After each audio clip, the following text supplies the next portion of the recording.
The new Chevy Silverado HD puts you in command. Own strength with its enhanced available Duramax 6.6-liter turbo diesel V8. Own the lake with its available advanced towing technology. And own technology with an available 13.4-inch diagonal touchscreen. The new Chevy Silverado HD. Own work, own play, own life. Learn more at Chevy.com. Find new roads. Chevrolet. At Kroger, we know the minute a tomato is picked, the fresh timer starts. The sooner we get our produce to you, the fresher it is. That's why we've shortened the time from harvest to home for our tasty tomatoes, strawberries, and salads. So no matter how you shop, you have more time with your fresh produce. Kroger, fresh for everyone. Save big on your favorites with the Buy 5 or More, Save $1 each sale. Simply buy 5 or more participating items and save $1 each with your card. Kroger, fresh for everyone. Finding great candidates to hire can be like, well, trying to find a needle in a haystack. Sure, you can post your job to some job board, but then all you can do is hope the right person comes along. Which is why you should try ZipRecruiter for free at ZipRecruiter.com/post. ZipRecruiter doesn't depend on candidates finding you. It finds them for you. Its powerful technology identifies people with the right experience and actively invites them to apply to your job. You get qualified candidates fast. So while other companies might deliver a lot of hay, ZipRecruiter finds you what you're looking for. The needle in the haystack. See why 4 out of 5 employers who post a job on ZipRecruiter get a quality candidate within the first day. ZipRecruiter, the smartest way to hire. And right now, you can try ZipRecruiter for free. That's right, free. At ZipRecruiter.com/post. That's ZipRecruiter.com/post. ZipRecruiter.com/post.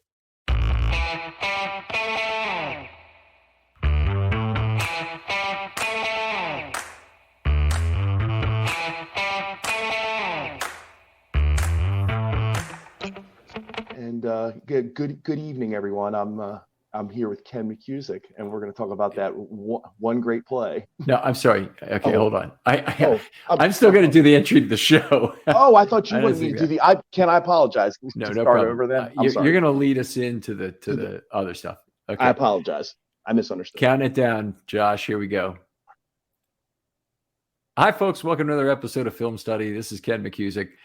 We're here to continue our series of That One Play. Got a great one for you tonight, and one you probably will not remember if you're a younger football fan. The 1999 Stoney Case to Justin Armour game-winning touchdown pass in overtime to beat the Falcons in Atlanta. It was a point in Ravens history, and I definitely had a lot of interesting side notes that I think make this a great choice for one of these episodes. Hope other people will take it as kind of a cue to pick their own favorite play. Here to talk about it with me is Jamie Seek. Jamie, how you doing? Good, doing well, Ken. How are you doing? I got no complaints. So, Jamie, you picked this, and I'm sure you had your reasons for it. We've talked a little bit about it, but kind of lead us into where the Ravens are in 1999 at the time of this game. Well, it was, we had gotten through the first 3 seasons, kind of the honeymoon phase, I guess you could say, of football returning to Baltimore. No one, of course, you wanted the team to win, but I think we were excited to be in NFL City again. And it was interesting, too, because I think we were all learning how to be football fans because it's a different experience. I think, things like being quiet when the team's on offense. These are things that when you don't have an NFL team, you don't know about. And of course, this was Brian Billick's first year as head coach after his record-setting year as offensive coordinator in Minnesota. And thankfully, their heartbreak in the NFC Championship allowed us to hire Coach Billick, because if they would have went to the Super Bowl, the Vikings, who knows how things would have worked out.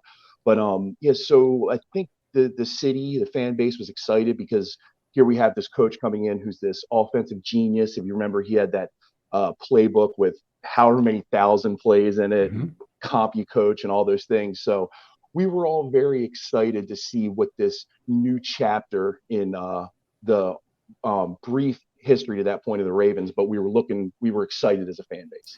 Yeah, very much so. And one of the things I remember coming into 99 is a couple of things. First of all, they'd been on a quarterback carousel a little bit because they never really committed entirely to Testaverde, even though he'd been a Pro Bowl quarterback in the Ravens' very first season. Then they moved on after trying Eric Zaire at the position in 97. They moved on to Jim Harbaugh in 1998. That was another disaster, not an unmitigated disaster, but it was a bad season, another bad one, and one that they really want to get by it. And they had the answer, of course, in 1999 in Scott Mitchell, the left-handed quarterback who, as once was rated 10th all time among left-handed quarterbacks, where number 9 was all other left-handed quarterbacks. So I remember Rich Eisen's reaction to that was, "Oh, I get it. Funny. He's worse than every other one." So, but it was an interesting pickup for the Ravens, and obviously they were trying again to find their guy at QB. Yeah, and the quarterback carousel has, always been a thing here. And we don't want to talk about current history because we know there's a certain quarterback situation going on now, but. There was this hope that Scott Mitchell, I think, was a veteran who had moderate success in Detroit, and there was a thought that maybe Brian Billick is he's had success with veteran quarterbacks in Minnesota with Randall Cunningham, kind of in the back end of his career. So maybe there was going to be something there, but Scott Mitchell's tenure in Baltimore was very short, and we all probably famously remember that Coach Billick had referred to Scott Mitchell as a water buffalo. So you can imagine that he, let's just say he was not very mobile. Yes, we'll just go with that. Yeah, Mitchell, in fact, might even be better known to some fans as the guy who replaced Akili Smith in the 37-0 shutout in Baltimore after Akili Smith went down like a lump of what. Yeah, right. And the Cincinnati Defenders famously on the defensive coordinator on the sideline said, "Who had Burnett?" The offensive coordinator or the defensive coordinator? Well, I'm sorry. It was I apologize. It might have been the O-line coach, and you could see all the offensive linemen just kind of turn and look at each other to say, "I didn't have him." Yeah, and funny enough, and that just points really quickly to the 30 for 30 that just happened, and you see some of those hits that those Ravens defenses put on guys, and I can't imagine the amount of laundry that would end up on the field if those kind of hits were occurring in 2020. Yeah, great show. We've had a separate episode about it, so I don't want to rehash it a lot. But I was a little bit lost in the timeline of the show with them having the footage they had. It was 2000 game film footage from NFL Films and stuff, and then they had 2001 the training camp stuff they did, the Hard Knocks, right? And you kind of lose the time frame on when things were said and when are relative to each other. So it's a lot of that is like lost of it. I got nice testimonial for the Goose and whatnot. I appreciate that, but anyway, getting back to this game and the situation, the Ravens lost their first 2 games, and I don't know about you, but I watched them lose that first game to the Rams 27-10. And think, oh my God, I thought this team was going to be good. This Rams team, they suck. They got a grocery bagger at quarterback in this Kurt Warner guy. And, hindsight being 2020, that loss didn't seem quite so bad. No, not too bad at this point. So, and the 99 team would come on and eventually put together find their quarterback, which is funny in the second half, and eventually win 4 straight games against some really impressive wins against some great competition and some not so great competition, but all very impressive wins during that streak. And a lot of people might not remember this, but the Ravens had it was an outside chance, but they had a chance to make the playoffs with a win in Week 17 and a lot of help, but they were still technically in the hunt, but that ended quickly on a rough day in New England. The Ravens have had a lot of those in the regular season. Foxborough. Yeah, they actually, I think they were out actually before they had finished the loss to New England. I think that Oakland or somebody won a game and got but at least starting the day, and considering where the franchise had been up to that point, that was, as my father used to say, they were walking in tall cotton at that point. But let's ended with a thud. Let's start this story at the beginning though, because Scott Mitchell then is out, and in week 2 he's replaced by Stoney Case, who'd been a big preseason hero for the Ravens that year. A lot of that is not remembered, but Stoney Case led 2 last-minute comebacks in the preseason to keep the Ravens. I believe they're 4-0 in the preseason that year. But one of the plays, I believe it was the last play of the game, maybe against the Giants. They won that game on a play of Stoney Case. Might have involved Brandon Stokely too at the end of that game. But anyway, it was Stoney Case. Yeah. Go ahead, Ken. I'm sorry. Apologize. Anyway, the point being that there was a real thought. Stoney Case was a guy who had come from a history of winning. He started out in Odessa, Texas, and he actually was a junior when Friday Night Lights, the season that Friday Night Lights is based on, was occurring. And I believe at the end of that movie, they talk about how the very next year that team went on to win the Texas state title with the running back, playing a large role. And I believe that was actually Stoney Case's senior year. Oh, so interesting. Anyway, he'd been a successful high school winner, and he went on to college, and he had played elsewhere before he got to the Ravens. He was in Arizona for 3 years, didn't really play much, but had 5 starts during that period. I'm sorry, 1 start over 2 years, and 5 games in that period. Then came to Baltimore at the beginning of '99, and he was in position to take Mitchell's job going into this Week 3 game. In fact, he'd taken over in Week 2, coming in relief. Yeah, I was just my little Stoney Case memory. I was at the Cleveland game Week 3, and one of the things I very specifically remember I was sitting on in the lower level, kind of close to the 50-yard line. Over in the opposite corner of the stadium, a couple of fans had a giant banner that said, "The Stone Age has begun." And I could just, for some reason, I can close my eyes and see that. And if you remember that day when you talk about the mobility or lack thereof with Scott Mitchell, that was the thing with Stoney Case, was he had, he could flash some skills as far as being a little bit more elusive in the pocket. And that day against Cleveland, he had 2 rushing touchdowns. 2 rushing touchdowns and 3 interceptions, which yes. certainly not a great game, no. but the Ravens won it 17-10 despite those 3 interceptions. And honestly, that was kind of a comeback moment to them. And they got into this Atlanta game in Week 4 at 1-2, looking to square their record, looking to get the season really turned around at this point. Certainly had a chance against a team that had just been to the Super Bowl the previous year. A lot of people don't remember this, but the Falcons, before this season, had traded their first-round pick for the Ravens' second-round pick in 1999. And that pick ended up being the 5th overall pick, if it was used on Jamal Lewis. So the Ravens could have done themselves a big favor by winning this game against Atlanta and improving that pick even more. But incredible, it didn't look like the pick was going to be worth anything. Fans have a, to say the least, non-affinity for any kind of deferred gratification. Let's put it that way. I think fans have such trouble waiting for something. I think season ticket holders have far more patience for this kind of thing. Frankly, I think that's a very clear dividing line that I've seen. But I do think that was a case where it was just ridiculous. The Ravens would not trade a 2 for a 1 in that particular case, and it really, really paid off for them. Yeah, absolutely. And I mean, and that's even worse now. We live in an instant gratification kind of society, if you think about it. So, but it's interesting when you think about these games. And again, the earlier point about trying to learn how to be a football fan. Not as growing up as somebody who I don't really remember the Baltimore Colts. Like, I have very faint memories of them being there. So I always watched the NFL kind of on the periphery. Like, once the Ravens came to town, I was all in. But it's still like to think about what I knew about the game then and what I know about the game now. It's kind of amazing. And looking back at this play and thinking about how something like this, how it happened so quickly and the game just ends like that. And it's really, and now in today's game, we don't play sudden death anymore. So even, with some of the rule tweaks and changes. So I don't know. It's fascinating to look back 24 years ago and think where you were and, what happened on that play.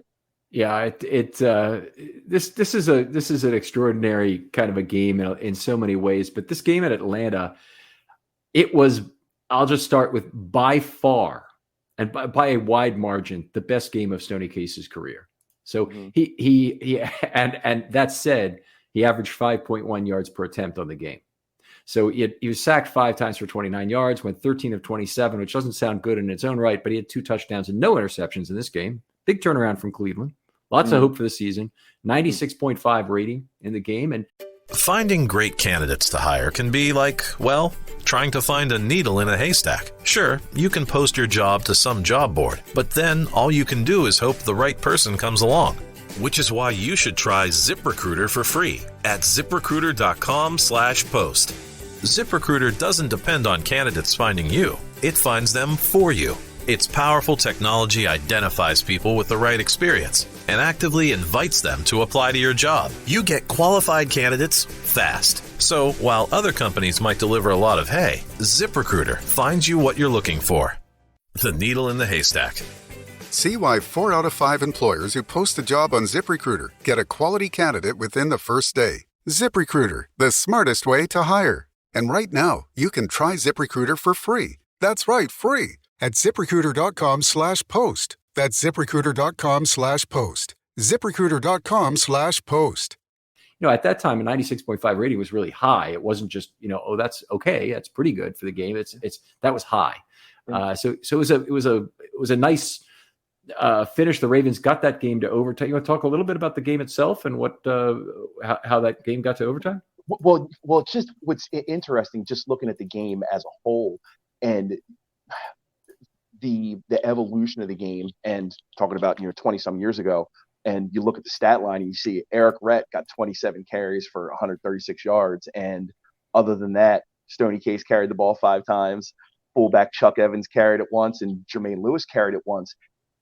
The idea of a bell cow back was such a thing in that era, which a big reason why, as you alluded to earlier, that draft pick that we got from Atlanta, that we ended up using the following draft on Jamal Lewis, because we wanted to really have that guy. Of course, the Titans, we know, had Eddie George, and you could look around the league and there were other teams that were employing that. Again, it's just it's a time warp feeling to look at what the game looks like now and what it looked like then. That's just something that jumped out at me when I was looking back at this, because you forget about that because you're so used to committee or guys splitting carries, or the game being more pass heavy now than it was then. Well, this in terms of the flow of the game, definitely true in terms of all the bell cow backs comments, and there was even some of that left in 2000. But Priest Holmes was still getting a reasonable number of carries that year. In this game, the Ravens actually trailed 13-3 late in the third quarter, but they came back. One of Patrick Johnson's really only contributions to Ravens history. The other big one he made was the catch at Tennessee for the first loss out of Delphia, but threw a 52-yard pass to Patrick Johnson to bring him within 3, to make it 13-10, actually, with the extra point. There's some offsetting penalties on that play, which led to a disqualification of a defensive back that might have played a role in the remainder of this game. And then an immediate drive following, they fumbled the ball. Rob Burnett knocks it loose, and Kim Herring recovers at the 35. The Ravens drive, not too many yards, and then kick a field goal as they face fourth inning to get it tied fairly early in the fourth quarter. Nice back and forth defense through the rest of that fourth quarter, even though there were definitely some opportunities on both sides, which led them to an overtime session. And you want to talk just a little bit about what happened in the overtime session? Well, real quickly before we get to the overtime session, just something else to consider when, again, you're talking about the evolution of the game. Atlanta had the ball at the Ravens' 36-yard line and punted. When they, in the fourth quarter, like that to me, even though the down and distance wasn't, ideal, like it's 4th and 15. Again, not ideal, but can you imagine punting from the opponent's 36-yard line? And, but again, different time, different situation. And then, of course, Ravens get the ball back, but just, aren't really able to do anything, just kind of running up the middle in an effort to get to overtime. And interestingly, go ahead, Ken. I just got to say, we would have traded. Morton Anderson was the kicker for the Falcons that year. And he was notoriously did not have that kind of length ability at that point. I think Morton Anderson was still the kicker for Tennessee in 2003, who kicked the game-winning field goal. We'd have really taken a miss there in exchange for a loss in this game, no doubt about it. But it was Gary Anderson in 2003. Gary Anderson, okay, yeah. But either way, Gary. too long for Morton as well, and right. Definitely I certainly don't think the punt was that terrible of an idea on 4th and 15, but given the game situation, it's just funny to even it's just coaches are so much more aggressive now, and I guess it has a lot to do with analytics and things like that, and probabilities. I mean, I guess with a minute to go in the game, it makes sense, but it's just a little startling to see. And again, you think of guys with great leg, with stronger legs and kicking indoors, you think, well, 53, 54 yards, that's probably pretty makeable, but the decision got them to overtime ultimately. Yeah. And Atlanta got the ball first too in overtime. Atlanta got the ball first. They were 3 and out on that drive. So nice plays. Chris McAllister, playing his first year, wasn't even getting full-time play for the entire season. By week 4, he's still fighting Deron Jenkins for playing time. Dwayne Starks is still fighting Deron Jenkins for playing time. Which is remarkable. It is. Deron, third and long Jenkins. Yes.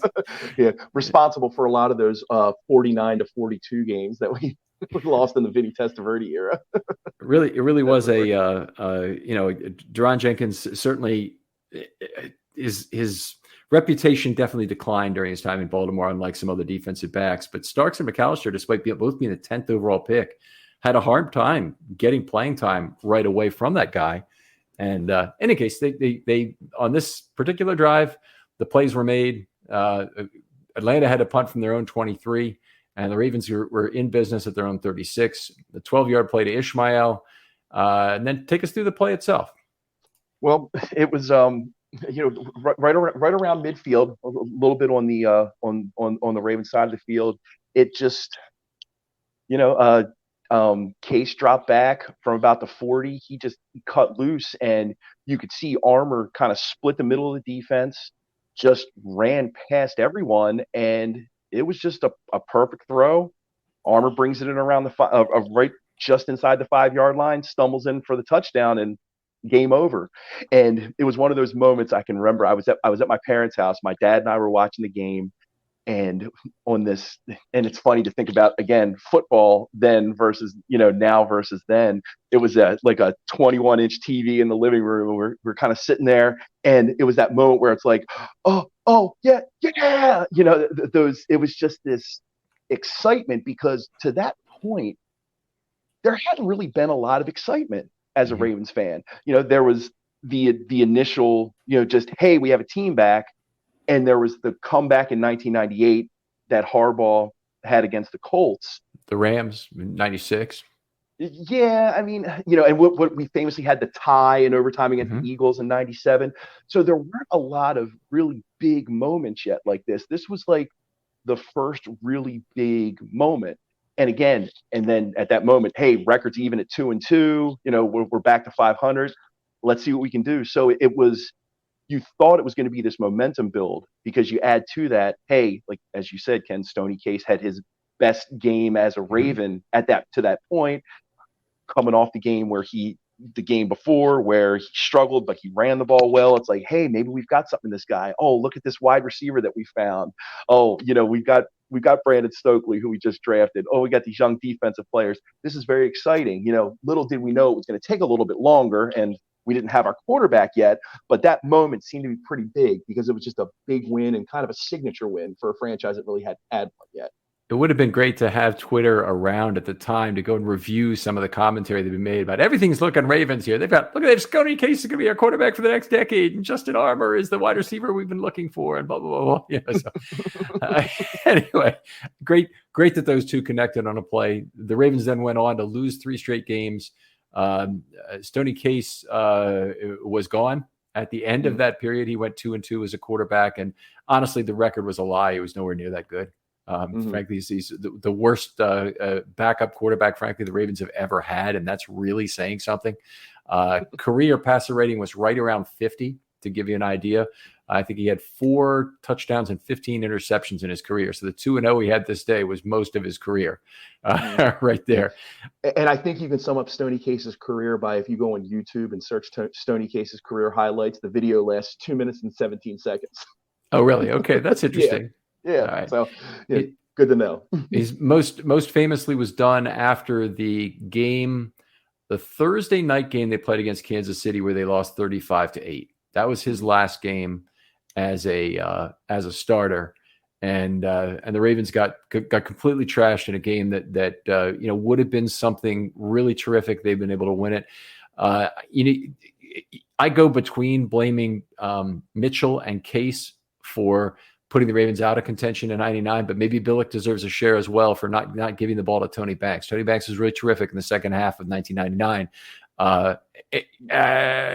That didn't last until 2000. And, but he was really terrific down the stretch in 1999. Yeah, I mean, Tony Banks always had a cannon for an arm. He could put the football anywhere. It was just that he just never seemed to really grasp the mental side of the game and understanding what defenses were trying to do and knowing where to go with the football when. It just, eluded him. But physically, he was gifted. He had an arm talent. But he's gifted in some ways. He was a fumble waiting to happen and really had zero pocket presence to go with that. So if you don't know where the defenders are, you can't even figure out what's happening on your blind side. Like, we see Lamar do very well. You're so many blindside fumbles. Anytime he took a blindside sack, it was pretty much fumble. I think his hands might've been a little small in addition to, which was part of the problem. So anyway, whatever the case, obviously Tony Banks had some troubles. And, one of the things, and it's kind of a shame, is Tony Banks really isn't part of any celebrations they have about the Ravens 2000 team. And for whatever you believe about the guy, he did some positive things for the team in 2000. He managed some games early on in that year. He certainly brought him back in the game against Jacksonville to get the win. And it's just kind of a shame that he's not remembered more positively. And in 1999, frankly, if they'd have gone to him a few games earlier, I think the Ravens probably would have made the playoffs. Yeah, well, definitely would have been an interesting maybe change in the course of history there, because that offense came alive for about 6-7 weeks there in the second half with Banks at the helm, and you started to get a glimpse of what Billick wanted to do. But that's one of those great what ifs too with Brian Billick's tenure. If ever he could have gotten that legitimate franchise quarterback, what could his offense have looked like here in Baltimore? But it wasn't to be. But we still did have some great moments with him. Would have been fun. It's for another episode to say what Billick and Jackson could have done together potentially. But Jamie, really appreciate having you on. This is always a great trip down memory lane to have these things. We went down a few extra rabbit holes on this one, went a little long, but that's okay. Tell folks where they can find your stuff online. Well, I do some contributing and podcasting at BaltimoreSportsAndLife.com. Great message board, discuss everything Baltimore sports and throughout the other leagues, Maryland Terps, anything else that interests you. And I am on Twitter at primetime667083. 66, 70, 83. Okay, I can put those numbers together. Yeah, I think you could. Much appreciated, Jamie. Other folks out there, if you'd like to be on That One Play podcast, love to have you. There's still time, and it's going to go on, I think, pretty much the whole season, whole offseason, I should say, since we've had a lot of interest in this topic. Still tons of great plays in Ravens history to pick from. Just suggest one. There's a pretty good chance it hasn't been taken. If you have 3 or 4 in your pocket, that's all the better. Hit me up with a DM on Twitter, always open. I promise I'll get back to you very quickly, and we'll get a quick recording if you're ready to go. Jamie, thanks again for coming on. Appreciate it, Ken. Always a pleasure. We'll talk to you next time on Film Study.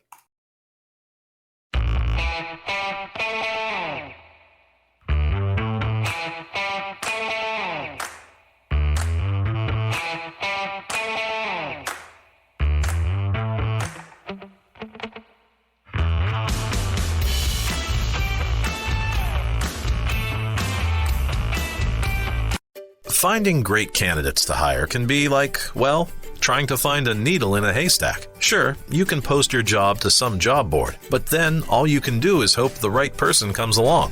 Which is why you should try ZipRecruiter for free at ZipRecruiter.com/post. ZipRecruiter doesn't depend on candidates finding you. It finds them for you. Its powerful technology identifies people with the right experience and actively invites them to apply to your job. You get qualified candidates fast. So while other companies might deliver a lot of hay, ZipRecruiter finds you what you're looking for. The needle in the haystack. See why 4 out of 5 employers who post a job on ZipRecruiter get a quality candidate within the first day. ZipRecruiter, the smartest way to hire. And right now, you can try ZipRecruiter for free. That's right, free. At ZipRecruiter.com/post. That's ZipRecruiter.com/post. ZipRecruiter.com/post.